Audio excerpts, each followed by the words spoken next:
Goeiemôre, ek weet jy sit op 'n plek waar jy jou nog gemakkelijk maak in hierdie situasie waar jy jouself bevind. Jy dink, ag man, ek gaan nie meer worry nie, so kyk, kom ons los maar alles. Kom ons maak ons nie gemakkelijk in die situasie waar jy behoort nie. Dis nie die wil van die Here nie. Dis nie die wil van die Here dat die Here vir jou moet sien op 'n plek waar jy nie moet. Dit is nie.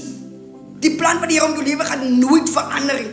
Vir nou miskien, as jy op 'n plek waar die Here besig is om jou te mould en jou te vou en jou te merk en jou te bemerk vir 'n situasie. Hy is besig om jou te bemerk vir 'n seisoen en vir 'n tyd soos die. So van nou moet jy okay wees met waar jy nou is, maar moet jou nie gemakkelijk maak in 'n situasie. Soveel so like soos die man wat langs die bad van Bethesda gelê het met 'n bed nogal. Meaning hy was vir 38 jaar lang gemaklik om op 'n plek te wees waar hy nie moes wees nie. Dese verskonings het hy gebly daar. Nou hier is die gedeelte van Johannes 5.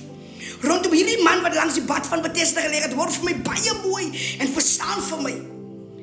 Vir 38 jaar lang was daar niemand wat hom in die bad gesit het nie. Hy het verskonings gehad oor hoekom hy nie aan die bad kan wees nie. Hy was op 'n plek van, hy wou net daar wees. En sy verskonings het hom laat okay voel, want hy was op 'n plek van selfregverdiging.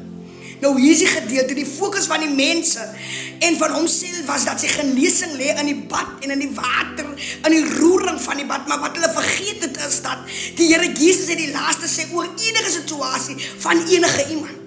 Nou hier is die gedagte, die Here Jesus kom en hy maak sy verskyning, Here ek prys U.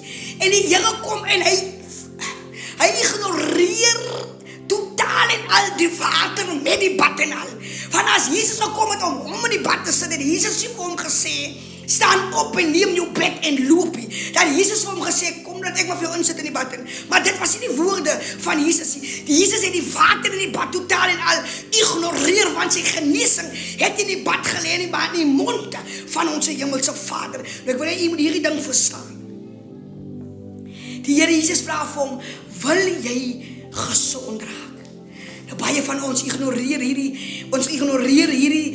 vraag, omdat ons is nie aptdood om te vergewe en te vergeet van wat mense aan ons gedoen het nie. So die Here vra vir jou vanoggend, wil jy gesond word? En as jy vir die Here vanoggend sê, Here ek wil gesond word, sê die Here, neem jou bed, staan op en loop vanaf dit wat jou seer maak, vanaf dit wat jou breek, vanaf dit wat nie vir jou is nie. Hou op jou gemakkelijk maak in 'n situasie waar jy nie waardeer word nie. Hou op jou gemakkelijk maak in 'n situasie waar jy disrespek en uit mekaar geskeer word. Dit het gewoon dat jy jou bed vat en opstaan en beweeg vanaf dit wat jy en die Here weet is nie van hom af nie.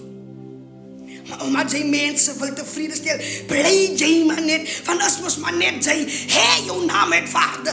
Dis hoekom mense ongelukkig raak as jou naam in 'n gesprek geroep word. Mense raak anders as hulle jou naam noem, omdat jou naam dra krag.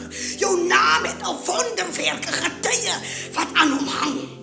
So op jouself treat en minderwaardig laat voel, soos niks. Jy is iets. Jy is God se DNA. Hou op fokus op dinge wat nie vir jou is nie. Want as die genesing in die water geleer het Jesus hierdie man gesê, kom ek sit jou in die water. Maar die genesing was by God se mond. En die genesing het gelê by sy geloof en hoe hy luister na God. As hy sonder geloof moes opstaan en loop, sou hy nooit genees was nie. Maar omdat hy geloof en geweet het, hierdie ding is van God, en wat hy 'n gees van onderskeiding gehad, kon hy met confidence opstaan en geloof opstaan en sê, Here, ek vat my bed en ek loop. En tot hierdie dag toe en uur toe, kan hy genees wees in die naam van die Here. So staan jy op en loop. Maar as God jou vra, wil jy gesond wees? Wees seker jy antwoord met geloof. Die Here seën.